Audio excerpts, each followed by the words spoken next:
வணக்கம். ராஜயோக வாஸ்துலேருந்து ராஜகுரு ரவி பேசுகிறேங்க.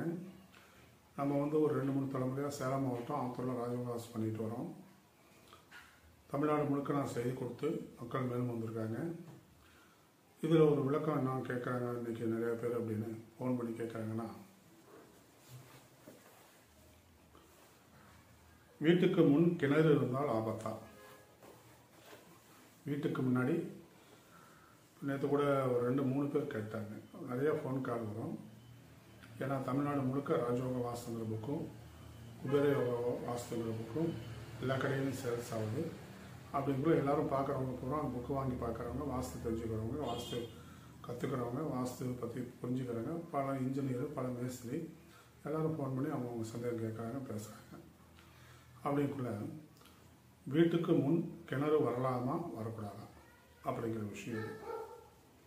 4 திசையுமே கிழக்கு, மேற்கு, வடக்கு, தெற்கு, கிழக்கு, மேற்கு, வடக்கு, தெற்கு 4 திசையிலுமே நம்ம வீட்டினுடைய அளவு சுமார் எந்த திசையாக இருக்கட்டும், அதாவது முன் கிழக்கு வாசல் அப்படின்னா கிழக்கு வாசல் வச்ச வீடு, மேற்கு வாசல் வச்சுனா மேற்கு வாசல் வச்ச வீடு, வடக்குனா வடக்கு வாசல் வச்ச வீடு, தெற்குனா தெற்கு வாசல் வீடு வச்ச வீடு. இந்த கட்டடம் எவ்வளவு இருக்குது? நம்ம இப்போ கிழக்கு வாசல் ஒரு 20 அடி கட்டடம் இருக்குது. மொத்த அளவே கட்டடம் 20 அடி, அல்லது கட்டடம் 30 அடியில் இருக்குது அப்படின்னு ஒரு கணக்கில் இருக்க முடியா? எங்கள் வீடு 20 அடியில் இருக்குது, 25 அடியில் இருக்குது, 30 அடியில் இருக்குது அப்படின்னு ஒரு கணக்கு இருக்குது. இந்த வீட்டினுடைய அகலம் அல்லது நீளமாக கூட இருக்கலாம், நீளமாக கூட இருக்கலாம். அந்த நீளத்துக்கோ அகலத்துக்கோ உள்பட்டு 20 அடி இருக்குன்னா அந்த 20 அடிக்கு நேராக எந்த கிணறும் வரக்கூடாது. குறைஞ்சது 100 அடி வரைக்கும், குறைஞ்சபட்சம் 100 அடி வரைக்கும் வரக்கூடாது. அதுவும் வாசக்காலுக்கு நேராக கிணறு 100 அடிக்கு வரவே கூடாது. நல்லா கவனிச்சுக்கீங்க சார். கிழக்கு பக்கம் கிணறு வந்தால் யோகம், கிழக்கு பக்கம் கிணறு வந்தால் யோகம்னு எல்லாமே சொல்கிறாங்க. எத்தனை அடிக்குள்ளே வந்தால் யோகம் சொல்லுங்கள். அனுபவத்தில் எத்தனை பேர் பார்த்துருக்குறீங்க? குறைஞ்சபட்சம் வாசலுக்கு கட்டடத்துக்கு நேராக கிணறு வருதா அப்படின்னா கோயிலில் குளங்கட்டை வச்சுருக்கலாம், அது தவறுதல் கிடையாது. ஆனால் நம்ம வாசலுக்கு நேராக 100 அடிக்குள்ள 4 திசையிலையுமே கிணறு வரக்கூடாது. நம்ம வாசல் 3 அடி 3.5 அடி இருக்கும். 4 திசை வாசலும் சரி, கிழக்கு, மேற்கு, வடக்கு, தெற்கு 4 திசை வாசலும் 3-3.5 அடி வரைக்கும். இந்த ராஜவாசலுக்கு நேராக வீட்டின் வாசல் ராஜவாசல்னு சொல்கிறது. ராஜவாசலுக்கு நேராக பார்த்தீங்க அப்படின்னா 100 அடிக்குள்ள ஒரு 6க்கு 6 கிணறோ, 10க்கு 10 கிணறோ, ஒரு 20க்கு 30 கிணறோ வரக்கூடாது. நல்லா புரிஞ்சுக்கங்க. அது நம்ம சொந்த கிணறாக இருக்கலாம், அல்லது பொது கிணறாக இருக்கலாம். ஊர் பொது கிணறு இருக்குது, நம்ம சொந்த கிணறு இருக்குது. இந்த மாதிரி எதுவாக இருந்தாலும் வாசலுக்கு நேராக கிணறு வரக்கூடாது. இது 100 அடிக்கு உள்பட்டது.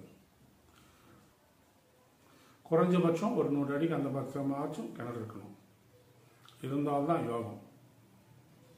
தங்க ஊசியாக இருந்தாலும் கண்ணில் குத்திக்க முடியாது. அதை தள்ளி எங்கே வைக்கணுமோ அதை அங்கே தான் வைக்கணும். அப்படிங்குள்ள எந்த இடத்தில் கிணறு வந்தால் யோகம், எந்த இடத்தில் கிணறு வந்தால் நம்மளுக்கு நஷ்டம். இப்போ வாசலுக்கு நேராக கிணறு வந்தால் நம்மளுக்கு நஷ்டம் 100 அடிக்குள்ள. புரிஞ்சுங்க. இந்த ஒரு சப்ஜெக்ட் மட்டும் இந்த லைனில் நான் வெற்றியாக சொல்கிறேன் உங்களுக்கு. வாசலுக்கு நேராக கிணறு வந்துச்சு அப்படின்னா எந்த கிணறாக இருந்தாலும் எந்த திசையில் இருந்தாலும் சரியே, வாசலுக்கு நேராக கிணறு வந்துச்சுன்னா நமக்கு வேண்டாம். நம்ம வீட்டில் குறையை ஏற்படுத்திடும். அதுக்கப்புறம் கட்டடம் எவ்வளோ இருக்குது, அந்த கட்டடத்துலேருந்து எவ்வளோ தூரம் தள்ளி கிணறு இருக்குது, இப்போ வீட்டினுடைய அளவு எவ்வளவு, கட்டடத்தின் அந்த கிணத்தினுடைய அளவு எவ்வளவு, இந்த வீட்டுக்கும் கட்டடத்துக்கும் இடைப்பட்ட தூரம் எவ்வளவு அப்படின்னு தெளிவான முறையில் தெரிஞ்சால் மட்டும்தான் தெளிவான முறையில் நம்ம பதில் சொல்ல முடியும். வாசலுக்கு நேராக கிணறுனுடைய வரக்கூடாது அப்படிங்கிறது நம்ம சொல்லிட்டு போயிடலாம். அது 5 அடி கிணறாக இருந்தாலும் சரி, 10 அடி கிணறாக இருந்தாலும் சரி, 20க்கு 20 அடி கிணறாக இருந்தாலும் சரி, ஊர் பொது கிணறாக இருந்தாலும் சரி, நம்ம வீட்டு கிணறாக இருந்தாலும் சரி, அதை சரி பண்ணிட்டு போயிடலாம். இப்போ ஒரு 100 அடியில் 85 அடியில் வருது கிணறு. நம்ம வீடு தெருவு 20 அடி, 30 அடி, 40 அடின்னு தெருவு வந்துடுது. அதுக்கப்புறம் பார்த்தீங்கன்னா அடுத்தவங்க காடு வருது. அந்த காட்டினுடைய கிணறு ஒரு 20 இருக்கு.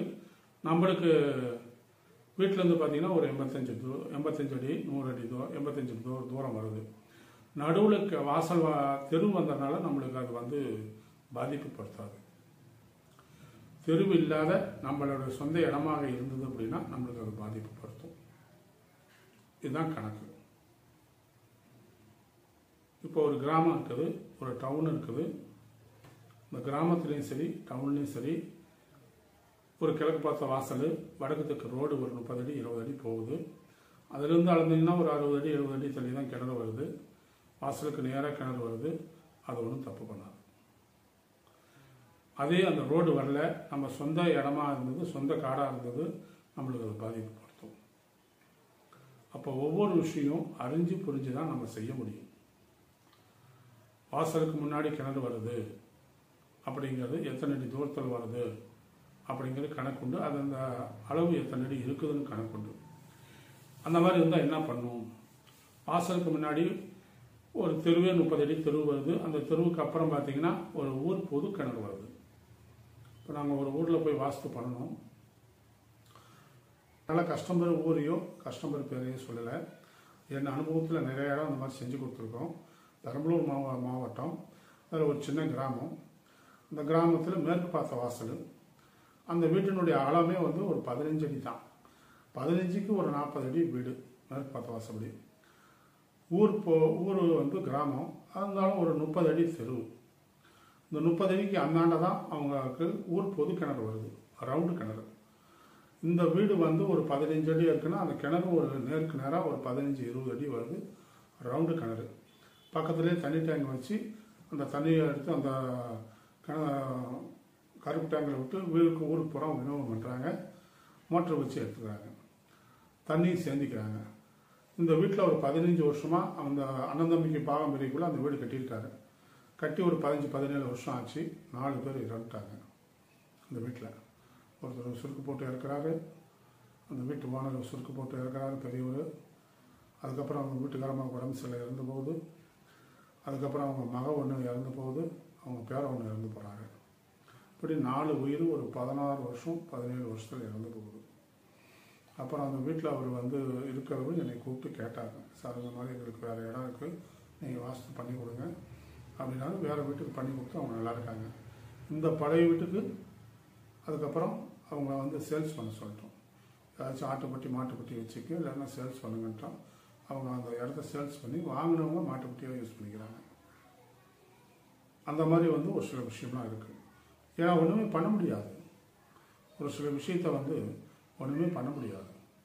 இப்போ இவங்களுக்கு பார்த்தீங்கன்னா தெருவு 30 அடி வந்தோம், 30 அடிக்கு அந்தாண்ட வந்து கிணறு. இவங்க வீட்டுக்கும் அந்த கிணத்துக்கும் 30 அடி தான், நடுவில் தெருவு தான். அப்படி மேற்கு பார்த்த வாசல் அப்படிங்கிறது ஒன்றுமே பண்ண முடியாது. அந்த மாதிரி தெற்கு பார்த்த வாசல் ஒரு 5 ஏக்கரா காடு, வாழப்பாடி பக்கத்தில். தெற்கு பார்த்த வாசல் தெற்கு வாசலில் வந்து ஒரு 15 அடி தள்ளி அவங்க சொந்த கிணறு, வற்றாத நீர் ஊற்று, வற்றாத கிணறு. வாசலுக்கு நேராகவே போலீஸ் கேஸு, ஒரே ஒரு பையன்தான். போலீஸ் கேஸு, சண்டை சச்சரவு, தண்ணி, கல்யாணம் இல்லை அப்படின்னு கோர்ட் வரைக்கும் போயிடுச்சு. அதுக்கப்புறம் அந்த வீட்டை வந்து வாசலை மாற்றி, வாசலை பின்னாடி வாசலை தெற்கு பார்த்த வாசலை அடைச்சிட்டு வடக்கு பார்த்த வாசலாக மாற்றி தனியாக காம்பவுண்ட் சோறு போட்டு கொடுத்தோம். ஒரு 30 அடி தூரத்திலே கிணறு, 30 அடி தூரத்திலே கிணறு. அப்போ தெற்கு பார்த்த வாசப்படியிலேருந்து இவ்வளோ பிரச்சனையாக வந்து அப்புறம் அவங்கள மாற்றி கொடுத்த வரைக்கும் நல்லாயிருக்கு. அப்போ வீட்டுக்கு பின்பகுதியில் அவங்க சொந்த கிணறு, காட்டு கிணறு, இந்த 5 ஏக்கராவுக்கு 5 ஏக்கராவுக்கு அப்படிங்கப்படலாம் ஒரு சர்வீஸில் இருந்து செஞ்சு கொடுக்க உள்ளதான் விஷயம் என்ன ஏதுன்னு புரியும். தஞ்சாவூர் பக்கத்தில் கிழக்கு தான் வாசல். அவங்க கிழக்கு வாசல்லேருந்து பார்த்தீங்கன்னா ஒரு 18-19 அடியிலேயே சொந்த கிணறு, காடு, சொந்த வயல்வெளி, சொந்த காட்டிலே அவங்க கிணறு வச்சுருக்காங்க, கிணறு நல்லாயிருக்கு, வடியாத தண்ணி. ஆனால் அவங்க வீட்டில் யாருமே நிம்மதியாக இல்லை. ஏன்னு சொன்னால் கிணத்து இங்கேருந்து பார்த்தா கிணறு தான் தெரியுது. அருமையான தண்ணி. சில தவறுகள் வெளியே சொல்லக்கூடிய தவறுகள் ஏற்பட்டு போச்சு, குடும்பம் பிரிஞ்சு போச்சு. அதுக்கப்புறம் அந்த வீட்டை பார்த்துட்டு சரி சாசனம் தப்பு அப்படின்ட்டு அவங்களுக்கு அந்த மாதிரி இருக்கக்கூடாது அப்படின்ட்டு கிணத்த 3 அடி உயரமாக கிணத்தை சுற்றி கட்டி 3 அடி உயரம் பண்ணி அதுக்கும் கிணத்துக்கும் மாற்றணும். வீட்டினுடைய வாசலையும் மாற்றி கொடுத்தோம். கிழக்கு வாசல் வேண்டாம், வடக்கு வாசல் வை அப்படின்னு வடக்கு வாசலுக்கு சாசனத்தை மாற்றி கொடுத்ததுக்கப்புறம் இப்போ நல்லா இருக்காங்க. அப்போ ஒரு குடும்பத்தை அழிக்கக்கூடிய அளவு ஒரு கிணறு இருக்குது. ஒரு குடும்பத்தை ஒரு நாட்டையே நல்லது செய்யக்கூடியது தான் கிணறு. நீர்வளம் யாரையும் கெடுக்காது.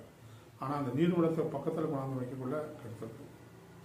அப்படிங்கிற விஷயத்தை புரிஞ்சு இந்த மாதிரி தப்பு செய்யக்கூடாது.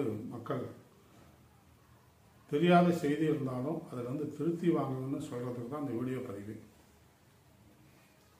யாராச்சும் தவறுதலாக கிணத்துக்கு வாசலுக்கு நேரம் முன்னாடி கிணறு இருந்ததுன்னா அவங்க அந்த வீட்டை மாற்றிக்கங்க. கிணத்தை மாற்ற முடியாது. ஒரு சின்ன கிணறு பால் அடிச்ச கிணறாக இருந்தால் மண்ணை கொடி தூத்துட்டு போயிட்டே இருக்கலாம். நல்ல தண்ணி வளம், நல்ல நீர் வளம் உள்ள கிணறு, நல்ல மக்களுக்கு யூஸ் ஆகும் பொது கிணறு, இல்லை மக்கள் நம்ம சொந்த கிணறு இருக்குது அப்படின்னா ஒன்றும் பண்ண முடியாது. நம்ம காட்டுக்கு பாய்ச்சி தான் ஆகணும், வயல்வெளிக்கு செஞ்சு தான் ஆகணும். அப்போ நம்ம தான் வீட்டை கொஞ்சம் மாற்றி அமைச்சிக்கணும். அமைச்சு நம்மளை காப்பாற்றிக்கணும். இவ்வளோதான் விஷயம். அதனால் ஒவ்வொருத்தரும் அறிஞ்சு புரிஞ்சு உங்கள் வாழ்க்கையில் மேன்மைக்கு வர்றதுக்கு தான் அந்த வீடியோ கொடுத்துருக்கோம். என் அனுபவத்தில் 4 பக்கமும் நான் செஞ்சு கொடுத்துருக்கேன் தமிழ்நாட்டில். அந்த அனுபவத்தை வச்சு தான் இன்றைக்கி சொல்கிறோம். அதே மாதிரி ராஜயோக வாஸ்து அப்படிங்கிற இந்த புக்கில் பார்த்தீங்கன்னாலும், குபேர யோக வாஸ்து அப்படிங்கிற இந்த புக்கில் போட்டிங்கனாலும் பார்த்தீங்கன்னாலும், இந்த ராஜயோக வாஸ்துங்கிறதால 141வது பக்கத்தில் கிணத்து குற்றல் உள்ள வீடு அப்படின்னு சொல்லியிருப்போம். அந்த மாதிரி கிணத்து குற்றல் என்ன வந்தால் வீடு என்ன பண்ணும், வாசலுக்கு நேராக வீடு வந்தால் என்ன பண்ணுங்கிற விஷயத்தை தெரிஞ்சு அந்த தப்புலேருந்து திருந்தி நீங்கள் வாழ்க்கையில் மேன்மைக்கு வாங்க. உங்கள் குடும்பத்தை காப்பாற்றி நீங்கள் வாழ்க்கையில் மேன்மைக்கு வாங்க. அப்போ தான் வாழ்க்கை இம்ப்ரூவ்மெண்ட் கிடைக்கும். வணக்கம்.